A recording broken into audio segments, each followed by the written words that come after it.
नमस्कार, एक बार फिर से मैं हूं आपके साथ नीलम दवे फ्रॉम फनेशा रेडियो।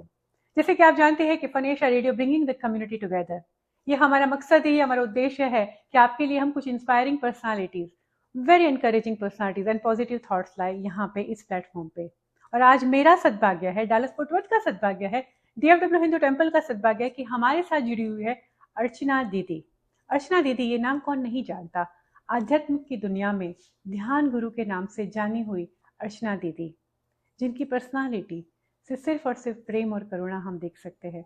और ऐसी प्रेम और करुणा की मूर्ति अर्चना जी आज हमारे साथ जुड़ी हुई है, तो उनका हम स्वागत करेंगे, अभिवादन करेंगे। और आपको प्रणाम करती हूँ अर्चना दीदी यहाँ पे आने के लिए। Thank you. हरिओम। अर्चना दीदी, हमने 3 दिन में आपके विचार सुने, आपकी बातें सुनी, आपके द्वारा जो एक ध्यान की यात्रा हमने की। तो कुछ सवाल हमारे जो व्यूअर्स है उनके लिए मैं आपसे पूछना चाहूंगी कि आपका ये जो लगाव है अध्यात्म की दुनिया की ओर, ये जो आपकी यात्रा है, उसकी शुरुआत कैसे हुई? मेरी इस यात्रा का स्टार्ट हुआ जब मैं बहुत छोटी आयु में थी, लगभग 4 वर्ष की आयु में। जी जी। मैंने ध्यान करना शुरू किया। 4 साल की उम्र में? 4 साल की क्या उम्र बात है। में मेरा ध्यान की यात्रा प्रारंभ हो गई थी। जी। लेकिन इस ध्यान में मैंने जो कुछ पाया, हम्म। अपने गुरु की कृपा से पाया। जब मुझे मेरे सदगुरु का सानिध्य मिला, उनकी ब्लेसिंग्स मिली, उनकी गाइडेंस मिली, तभी एक्चुअली मैं अपनी ध्यान में, अपनी साधना में कुछ पा पाई। जी। और आज मैं जो कुछ भी हूँ, सिर्फ और सिर्फ मेरे गुरु की कृपा से। क्या बात है। ऐसा कोई क्षण, ऐसा पल कि जब आपको लगा कि आपका जन्म हुआ है सिर्फ आध्यात्म के लिए, संसार की जो दुनियावी चीजें इसके लिए नहीं, ऐसा कौन सा पल था? मेरे जीवन में ऐसा एक भी पल नहीं जब मुझे ऐसा अनुभव ना हुआ हो कि मेरा जन्म सिर्फ और सिर्फ परमात्मा के लिए हुआ है और मुझे संसार से कोई लेना देना नहीं है। मैं इस संसार के लिए नहीं हूँ। जो इस संसार के लिए कर सकती हूँ वो ज़रूर करूँगी, लेकिन मेरी हर एक श्वास में सिर्फ और सिर्फ यही इच्छा थी कि मैं परमात्मा तक कैसे पहुँच सकती हूँ, कैसे अपने ध्यान की यात्रा को पूरा कर सकती हूँ। बहुत सुंदर आपने कहा। और आप ध्यान गुरु के नाम से हम आपको पूछते हैं, आपको जानते हैं। तो जब हम ध्यान की बात करते हैं, आज के समय में ध्यान की सबसे बड़ी आवश्यकता है, क्योंकि हम इतने तनाव में और चिंता में है।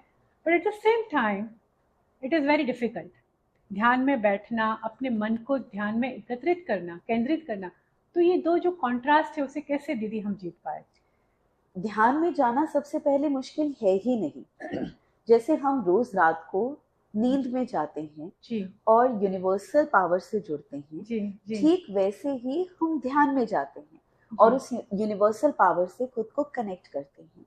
इसीलिए हमारे ग्रंथों में ये कहा गया कि ध्यान महानिद्रा है। महानिद्रा, जी मतलब बिल्कुल। ऐसी नींद जिसमें आप होश में हैं, जी शरीर सो गया लेकिन आप पूरी तरह से होश में हैं, जी। उसे कहते हैं ध्यान। आज के समय में सारी प्रॉब्लम्स ही यही हैं कि क्योंकि हम बाहर के संसार में इतना ज्यादा खो गए हैं कि अपने आप से दूर हो गए हैं, और इसी कारण ये सारा तनाव है, ये सारा स्ट्रेस है। अगर व्यक्ति खुद से कनेक्ट करना सीख जाए, अपने आप से जुड़ना शुरू कर दे, ध्यान करना शुरू कर दे, तो उसके भीतर कोई स्ट्रेस, कोई तनाव, कोई डाउट, कोई डर होंगे ही नहीं। बहुत सुंदर आपने ये कहा। और जब मैं तनाव की बात करती हूँ, हम तो खैर हमारी ज़िंदगी की यात्रा में आगे बढ़ चुके हैं, लेकिन छोटे बच्चे जिन्होंने अपनी ज़िंदगी की शुरुआत अभी करी है, उनके जीवन में भी इतना तनाव है। तो किसी छोटे बच्चे के साथ ध्यान की बातें अगर हम करें तो शायद वो ना समझ पाए, तो उनके लिए आपका क्या सुझाव है? देखिए, ध्यान एक ऐसा वर्ड है जो नॉर्मली हमारे दिनचर्या में चलता है। आप बच्चों जी को क्या कहते हैं? ध्यान से भोजन करिए, जी जी ध्यान से ऐसा काम करिए, ध्यान से पढ़ाई करिए। जी जी। तो ये जो हम ध्यान वर्ड बोलते हैं, इसका मतलब होता है फोकस करना, फोकस अवेयरनेस के साथ। जी तो जी स्टार्ट तो हम ध्यान के बच्चों के साथ कर ही चुके हैं। जी। और जहां तक बच्चों में आज के टाइम में इतना स्ट्रेस है, तो उस तनाव का कारण ही यही है कि बच्चे कोई भी तनाव, कोई भी प्रेशर, कोई भी प्रॉब्लम उनके सामने आए, छोटी से छोटी समस्या आए, बच्चा उसको फेस ही नहीं कर पाता, डर जाता है, जी। इतने प्रेशर में आ जाता है कि भागने लगता है। बिल्कुल। आज हम देखते हैं छोटे छोटे बच्चे सुसाइड कर रहे हैं, डिप्रेशन के मरीज बन रहे हैं। जी थोड़ी सी प्रॉब्लम सामने नहीं आती और बच्चे उसे फेस नहीं कर पाते। ध्यान आपके अंदर कॉन्फिडेंस को बढ़ाता है। जितना आप ध्यान करते हैं आपका कॉन्फिडेंस लेवल भी बूस्ट होता है। स्ट्रेस से लड़ने के लिए आपके अंदर ताकत भी आती है, शक्ति भी आती है। जी और आप जब उस प्रॉब्लम्स को फेस करते हैं तो आप उसका सॉल्यूशन भी ढूंढ लेते हैं। मिल ही जाता है। तो जी आपको मेडिटेशन लाइफ के हर हिस्से में आपकी हेल्प करता है। तो आज के समय में बच्चों के लिए मेडिटेशन पहले जरूरी है। इसलिए मैं स्कूल से लेकर छोटे बच्चों तक मुझसे लोग जुड़े हुए हैं, बच्चे जुड़े हुए हैं। वो ध्यान करते हैं और फील करते हैं कि हमारी लाइफ में इतना बड़ा ड्रास्टिक चेंज आ गया कि अब लाइफ में प्रॉब्लम भी आती है तो हम उस प्रॉब्लम को फेस सॉल्व कर कर पा सकते रहे हैं। हैं। जी जी तो इसलिए मेडिटेशन हर किसी के लिए बहुत जरूरी है। और ध्यान कोई बहुत बड़ी मुश्किल टेक्निक नहीं है। जी ध्यान का सिंपल मतलब है खुद से जुड़ना, और उससे आसान कुछ हो ही नहीं सकता। एक अवस्था है, जैसे कि आपने कहा, एक निंद्रा है, महानिंद्रा, जहाँ पे आपको सिर्फ कनेक्ट करना है। और ऐसी कोई एज नहीं है ध्यान के लिए। जैसे आपने कहा कि अगर बच्चे में भी ये ध्यान की अवस्था आ जाए तो any difficulty can become a बिल्कुल। Solution as well. एक बात मैंने जो नोटिस करी है 3 दिनों में, मेरा सद्भाग्य रहा है कि मैं बहुत सारे गुरु जी से मिली हूँ। आपको मिलने के बाद आप गुरु भी लगती हो और मित्र भी लगती हो। आपको जब हम मिलते हैं तो ऐसा नहीं लगता कि this is somebody we can not reach out to talk. तो आप में जो ये प्रेम, आप में जो ये करुणा है, उसके लिए आप ध्यान को श्रेय देगी या आप किसको श्रेय देगी? जब हम ध्यान करते हैं और ईश्वर के निकट जाते हैं जी तो सबसे पहले जो चीज छूटती है जी वो ये होती है कि व्यक्ति जितना परमात्मा के निकट जाता है वो सहज हो जाता है, वो सरल हो जाता है, बिल्कुल एक छोटे बच्चे की तरह। जी तो जितना आप ध्यान में उतरते जाते हैं, परमात्मा के निकट जाते रहते हैं, सबसे पहले आपको ये पता चलता है कि मैं कुछ हूं ही नहीं, वो है, सिर्फ वो है। तो जब वो है तो कोई कारण ही नहीं कि व्यक्ति अहंकार करे, कोई कारण ही नहीं कि व्यक्ति कठोर रह जाए। जैसे उसे हम कहते हैं कि माता भी वही है, पिता भी वही है, सखा भी वही है और बंधु बंधु भी भी वही वही है। है। जी तो जितना हम परमात्मा के निकट जाते हैं, एक साधक भी बिल्कुल वैसा ही हो जाता है कि आप उसमें सभी रूपों को देखने लगते हैं। बिल्कुल कि आपको वो अपना सबसे अपना भी लगता है, आपको वो मित्र भी लगेगा, आपको वो गुरु भी लगेगा। तो आप अपने दिल की बात जैसे परमात्मा को कह पाते हैं, वैसे ही आप अपने गुरु को, अपने संतों को कह पाते हैं। क्योंकि जितना वो परमात्मा के निकट जाते जाते हैं उतने ही सहज और सहज। सरल होते जाते और हैं। आप में है वो दीदी, मैं बिल्कुल भी कहना कहा चाहूँगी। हालांकि ये मेरी पहली मुलाकात है आपसे, आपके दर्शन का लाभ मुझे पहली बार मिला है, लेकिन दीदी में है वो सहजता, दीदी में है वो प्यार और करुणा, जिससे देखकर हमें लगता है कि ये एक ऐसी गुरु है जो हमारी मित्र भी बन सकती है, हमारी मार्गदर्शिका भी बन सकती है। दीदी, आपके वृंदावन आश्रम की हमने कुछ जानकारी ली, तो उसके लिए हमारे व्यूअर्स को आप कुछ कहना चाहेंगी ताकि वो भी कुछ कर पाए, उनका योगदान मिल सके आपके आश्रम में?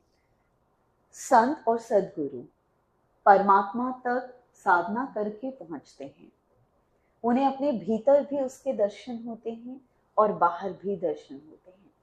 उनके लिए हर एक जगह परमात्मा का मंदिर होती है, जहां वो परमात्मा को अनुभव भी कर सकते हैं और परमात्मा को प्राप्त भी कर सकते हैं।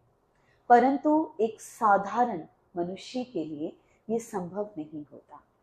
उसे एक ऐसे स्थान की आवश्यकता होती है जहां वो अपने गुरु के निकट रह सके, जहां वो साधना करते करते कुछ प्राप्त कर प्राप्त सके। कर सके। जी और बिल्कुल। उसके लिए किसी एक ऐसे स्थान की आवश्यकता थी जहां पर मैं अपने से जुड़े हुए साधकों को और नए साधकों को एक ध्यान की का अनुभव करवा सकूं, परमात्मा का अनुभव करवा सकूं। इसीलिए वृंदावन में इस आश्रम का प्रारंभ हमने किया है और एक आश्रम का प्रारंभ हमारा सूरत उबराट में भी हुआ है।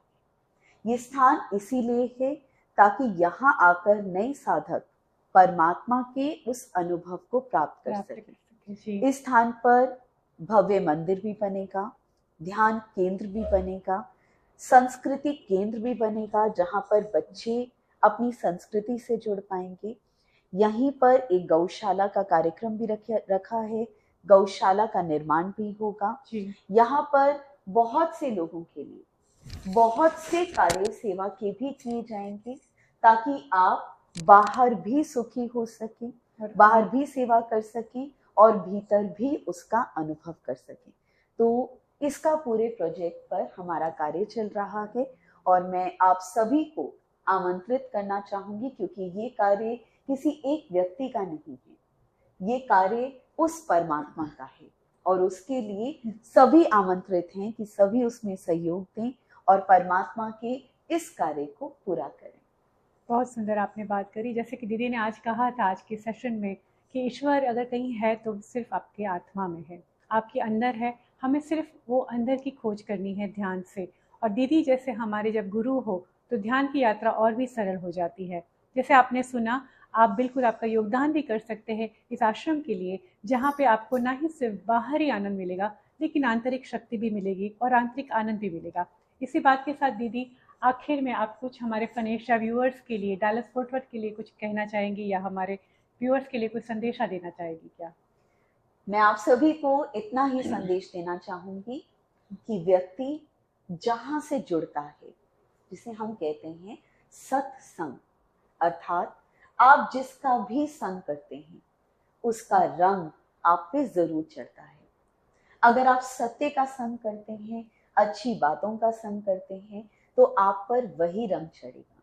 और अगर आप बुरी बातों की ओर चलते हैं, संसार की बातों की ओर, या ऐसी बातें जो आपको नहीं सुननी चाहिए, आपके ऊपर उसका रंग भी चढ़ेगा। तो चुनिए कि सभी रंगों में से आप कौन से रंग को चुनना चाहते हैं जो आप पर चढ़े, आपके मन पर, आपकी आत्मा पर चढ़े।